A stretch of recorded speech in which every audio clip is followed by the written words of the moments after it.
Eu saúdo os irmãos com a graça e a paz do Senhor Jesus Cristo. Bom dia, amados. Este é o dia que o Senhor nos deu. Alegremo-nos e regozijemo-nos nele. Mais um dia que o Senhor nos concede a graça de podermos meditar na sua palavra. Aqui, o professor Fábio Machado. E hoje nós entramos no 8º dia de exposição do livro de Gênesis. E hoje eu irei expor dos capítulos 22 até o capítulo 24. No capítulo 22, dos versos 1 ao 24, nós vemos a prova da fé de Abraão.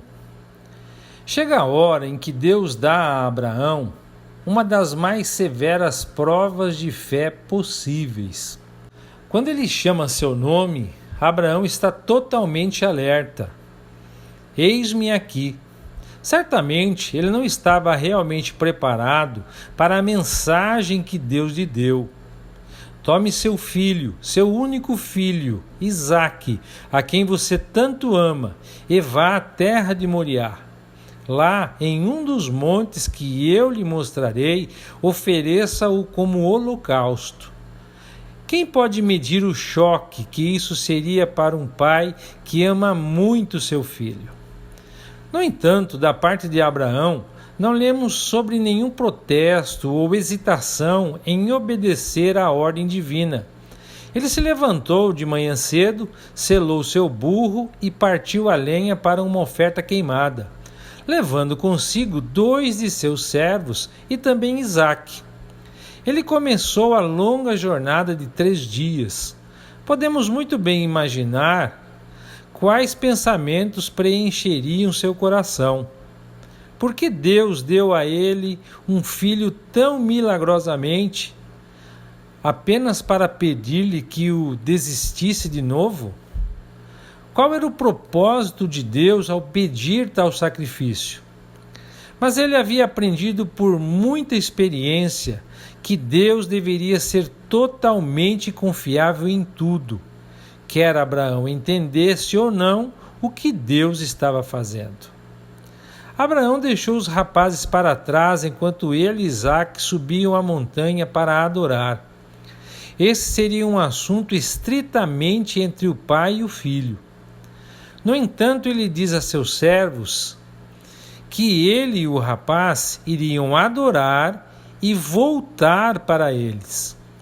Embora Deus lhe tivesse dito para oferecer Isaque em holocausto, ele não tinha dúvidas de que voltaria com Isaque, pois contou que Deus era capaz de ressuscitá-lo dos mortos, como lá a carta aos Hebreus vai falar no capítulo 11, dos versos 17 ao 19.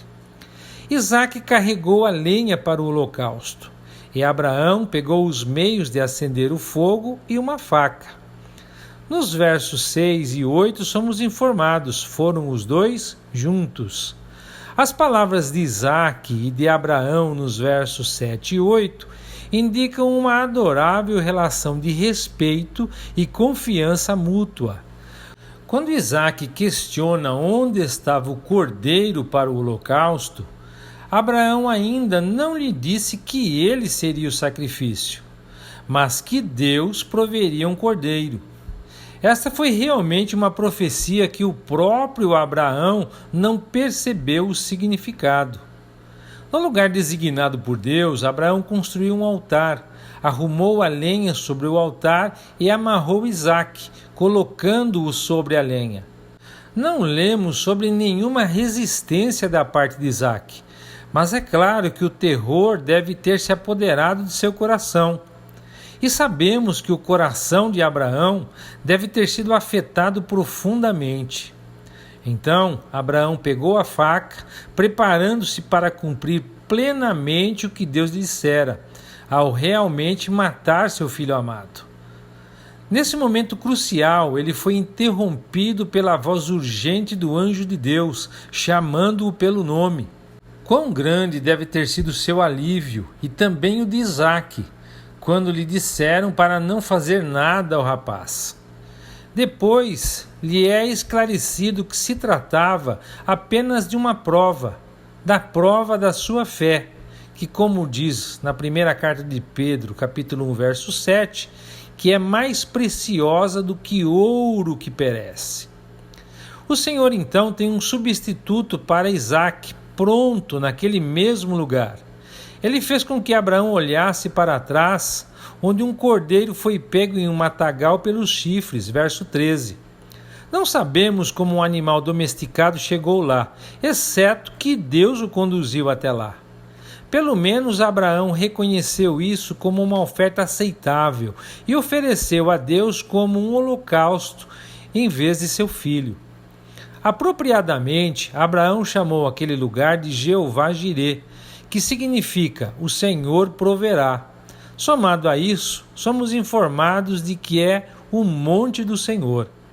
Em seguida, o anjo do Senhor chamou Abraão pela segunda vez do céu. Na verdade, ele confirmou a promessa que havia feito antes a Abraão, versos 17 e 18. E ainda diz que ele cumprirá essa promessa porque Abraão obedeceu a sua voz nesse assunto. Mas alguém poderia perguntar, se Abraão não tivesse obedecido, a promessa seria ineficaz? A resposta é simplesmente que a promessa de Deus nunca pode falhar, e que ele sabia de antemão que Abraão iria obedecê-lo. Na verdade, foi sua própria obra soberana no coração de Abraão que causou esse ato de obediência voluntária. Em outras palavras, a promessa de Deus estava vitalmente ligada à fé que ele deu a Abraão. Então, Abraão, Isaque e os jovens voltaram para Beer-sheva, onde ele morava. Este é o posto do juramento. Portanto, falando de viver na confiança tranquila da fidelidade da promessa jurada por Deus. Embora Abraão tenha deixado seu antigo lar, seu irmão Naor não foi esquecido. Depois da experiência de Abraão quanto à oferta de Isaque, ele é informado de que Naor teve filhos. Mas a razão especial para os versículos de 20 a 23 é trazer Rebeca à nossa atenção, pois ela seria a noiva de Isaque.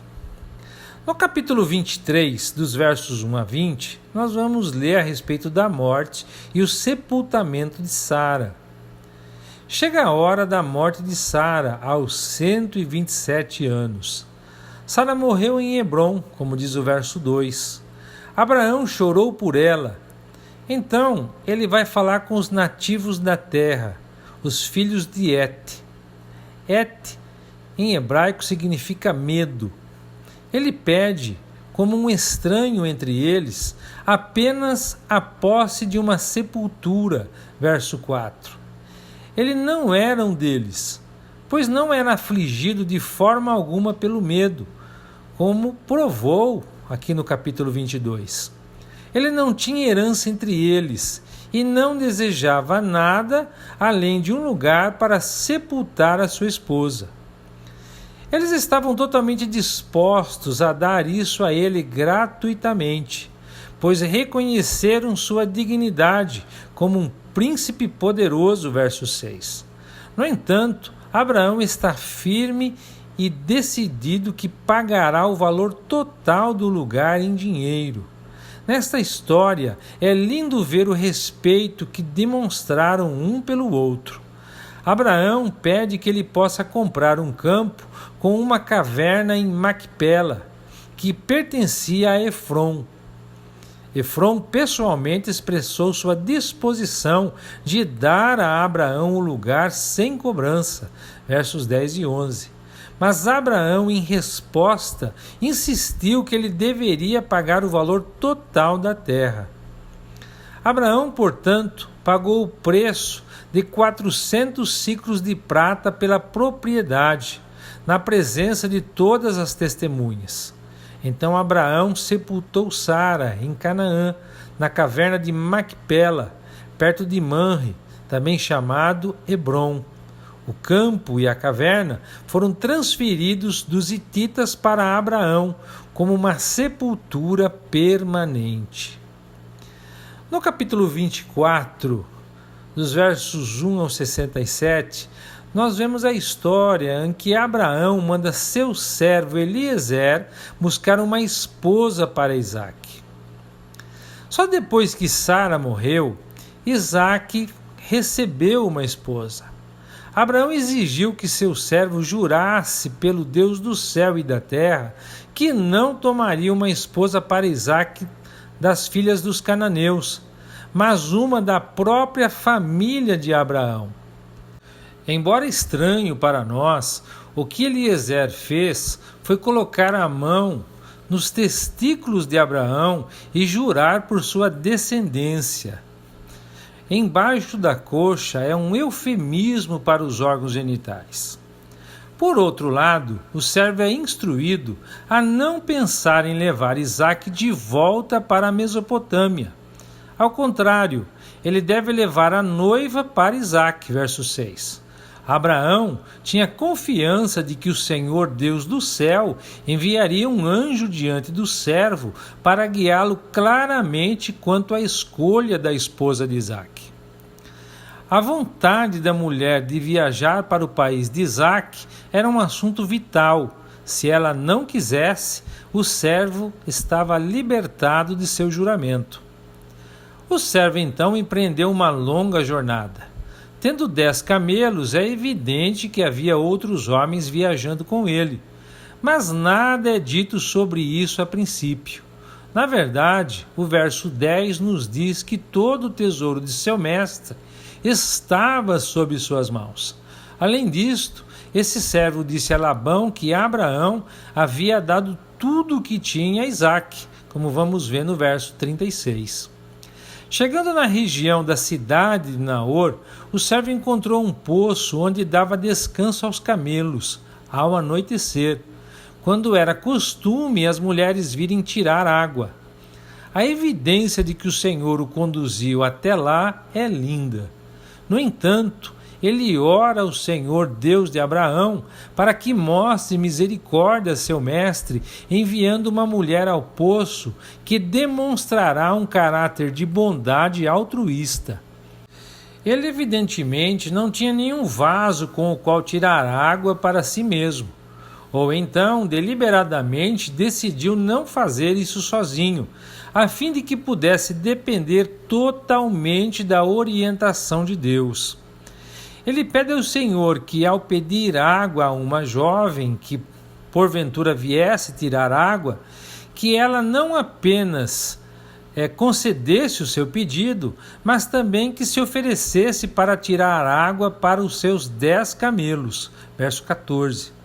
Não seria uma tarefa fácil, pois os camelos consomem muita água. Nenhuma jovem comum estaria disposta a aceitar um trabalho como esse sem qualquer promessa de contratação, de remuneração. Mas também nenhuma jovem comum seria satisfatória como esposa para Isaque. Assim como hoje, um homem cristão deve ter certeza de que sua esposa é uma crente de coração disposto. Deus então respondeu à oração do servo imediatamente. Rebeca, filha de Betuel, neta de Naor, veio tirar água. Claro que o servo não sabia quem ela era, mas somos informados de que ela era bonita e independente, também disposta. Ele correu para encontrá-la quando ela saiu do poço com seu cântaro de água e gentilmente pediu um pouco. Ela não hesitou, mas obedeceu de bom grado, diz o verso 18. Então ela disse a ele que também tiraria água para seus camelos. Isso foi mais do que uma oferta, mas uma decisão de que ela o faria. E ela rapidamente começou esse trabalho com tal disposição que o servo ficou pasmo. Verso 21. Imaginando se sua missão seria tão bem sucedida quanto essas primeiras impressões indicavam. Ela foi muito mais do que recompensada por sua bondade, pois o servo lhe deu um anel e 2 pulseiras para seus pulsos, todas de ouro. O servo então perguntou a Rebeca de quem ela era filha e se havia lugar na casa de seu pai para ele ficar. Quando Rebeca contou a ele sua linhagem, o servo, é claro, reconheceu seu parentesco com Abraão, verso 24. Ela também garantiu a ele que eles tinham provisões para seus camelos, bem como espaço para a hospedagem. Antes de encontrar seu irmão Labão, no entanto, o servo curvou a cabeça para adorar ao Senhor. Vale a pena citar suas palavras. Louvado seja o Senhor, Deus do meu senhor Abraão, disse ele. O Senhor demonstrou bondade e fidelidade ao meu senhor, pois me conduziu até seus parentes. Verso 27. Rebeca correu para trazer para sua casa a notícia da chegada do visitante, e então trouxe seu irmão Labão, também correndo para o poço. Verso 29. Ele faz um convite sincero ao servo, chamando-o de bendito do Senhor, dizendo-lhe que preparou tudo para ele e seus camelos. Verso 31.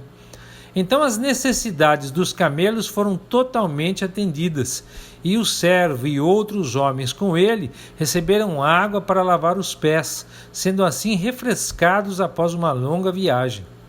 Quando o alimento foi providenciado para eles, porém, o servo recusou-se a comer até que ele lhes contasse por que havia sido enviado.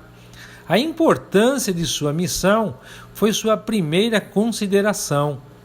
Ele era servo de Abraão, ele lhes diz, e relata que o Senhor abençoou grandemente Abraão com rebanhos, prata e ouro, com servos e servas, camelos e jumentos. Mas o mais importante, o Senhor deu a Abraão um filho com Sara em sua velhice, e seu filho era herdeiro de todas as posses de Abraão.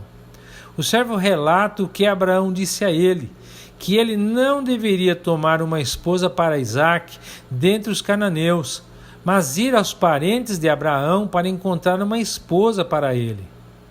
Ele relata a história de sua vinda ao poço e seu contato com Rebeca, com sua disposição de tirar água para seus camelos e para si próprio, e também sua adoração ao Senhor por ter sua oração respondida de forma tão impressionante. Versos de 42 a 48. O servo então faz a pergunta pertinente, se eles tratarão com bondade e sinceridade com seu senhor. Ele deseja uma resposta imediata, caso contrário, ele iria para outro lugar. É bom que Labão e Betuel perceberam que todo esse assunto foi ordenado pelo Senhor, verso 50. E eles perceberam que não deveriam interferir na obra do Senhor. Eles estão dispostos a desistir de Rebeca sem questionar. O servo, tendo a aprovação de Labão e Betuel, novamente se curvou em adoração ao Senhor, verso 52. Então ele trouxe joias de prata, de ouro e roupas, dando-as a Rebeca, mas dando presentes também à sua mãe e seu irmão, verso 52. Isso não é nada como pagamento, é uma doação de coração aberto, é um presente. Então, eles puderam desfrutar de uma doce comunhão enquanto faziam a refeição noturna. Permanecendo apenas durante a noite, o servo, no verdadeiro caráter de um servo, teve o propósito de retornar ao seu mestre. Uma vez que sua missão foi cumprida, então era a hora de voltar, verso 54. Porém, seu irmão e sua mãe recomendavam que esperassem alguns dias, pelo menos 10, pois sem dúvida queriam algum tempo para se acostumar com a ideia da jovem saindo de casa, verso 55. Mas isso não era aceitável para o servo. Ele insistiu que eles deveriam partir naquele dia. Isso é ainda ilustrado pelas respostas sem hesitação de Rebeca. Quando lhe perguntaram, você irá com este homem? Ela prontamente responde, eu irei, verso 58. Rebeca leva sua babá com ela, mas eles tiveram pouco tempo para fazer as malas.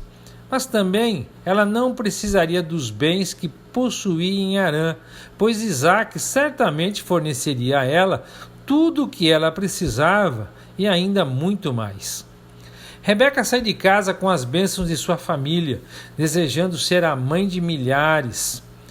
verso 60. Sem dúvida, Deus colocou essa linguagem em suas bocas, pois tem sido verdadeiramente profética. Nada se diz sobre a duração da viagem, nem quantos dias demorou. A fé suportou tudo isso sem reclamar. Quando Isaac saiu para um campo para meditar à noite, ele foi saudado pela visão de uma procissão de camelos retornando, verso 63. Pode ser que o pensamento de obter uma esposa tenha sido o assunto principal de sua meditação. É claro que Rebeca precisava ser informada de quem era Isaac. Então ela se cobriu com o véu, verso 65. Ela não estava ansiosa para exibir sua beleza no primeiro momento. O servo relata sua missão a Isaac, e Isaac recebe Rebeca como esposa. Não há menção a nenhuma cerimônia de casamento, pois naquela época não era necessário satisfazer o governo quanto ao ato do casamento, formalizando-o. Não havia dúvida de que o casamento havia ocorrido, no entanto. Isaac levou Rebeca para a tenda de sua mãe. Isaac amava a Rebeca. E esta é a segunda menção de amor na Bíblia. O primeiro foi o amor de Abraão por seu filho, lá no capítulo 22, verso 2. Típico do amor de Deus Pai por seu filho. O amor de Isaac por Rebeca é o típico do amor de Cristo pela igreja, a igreja de Deus. E assim, amados, terminamos a exposição de hoje. E eu gostaria de deixar para a reflexão dos irmãos a história do sacrifício de Isaac. Deus tinha motivos para esta ocasião muito mais elevados do que Abraão poderia imaginar na época. Pois essa história ilustra lindamente a maravilha do maior sacrifício que poderia ser possível. O sacrifício que Deus Pai fez ao dar seu próprio filho para suportar o que Isaac nunca poderia suportar. O fardo opressor de sofrer por pecados que não eram seus, mas nossos. Essa jornada de 3 dias nos lembra que Deus também teve tempo de sobra para considerar plenamente o tremendo sacrifício de dar seu filho. E também nos remetem aos 3 anos do ministério de Jesus com seus discípulos. Ao fazer o grande sacrifício de seu filho, não foi o impulso repentino do sentimento de devoção que moveu Abraão, mas a obediência deliberada e bem considerada à palavra, à ordem de Deus. Portanto, nosso grande Deus, sabendo plenamente tudo o que estava envolvido no sacrifício de seu próprio filho, calmamente, deliberadamente, aconselhou este grande evento no passado e o levou a cabo com uma decisão sublime e inabalável. Isaac carregou a lenha para o holocausto e Abraão pegou os meios de acender o fogo e uma faca. Em Isaac, somos lembrados do Senhor Jesus carregando sua cruz antes que seu verdadeiro sacrifício acontecesse. No capítulo 22, nos versos 6 e 8, nós somos informados que os dois foram juntos. É muito maravilhoso pensar em Deus o Pai e seu bem-amado Filho indo juntos para a cruz do Calvário, pois o sacrifício do Pai foi tão grande quanto o do Filho. O Filho deu a si mesmo e o Pai deu seu Filho unigênito. Mas a submissão evidente de Isaac nos lembra da submissão mais maravilhosa do Senhor Jesus, quando ele foi pendurado na cruz do Calvário. Mas também o Senhor tem um substituto para Isaac, pronto naquele mesmo lugar. Ele fez com que Abraão olhasse para trás, onde um cordeiro foi pego em um matagal pelos chifres. Os irmãos se lembram da profecia de Abraão? O Senhor proverá para si um cordeiro.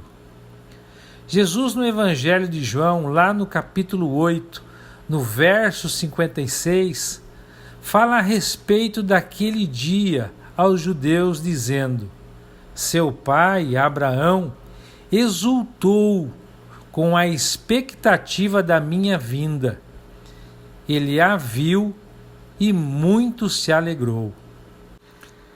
Amados, foi um prazer e um privilégio estar com os irmãos esses dias, substituindo aí o nosso amado pastor Mesaque, nesse momento em que ele estava de recuperação aí do Covid. Graças a Deus e às orações dos irmãos, ele se recuperou e está bem.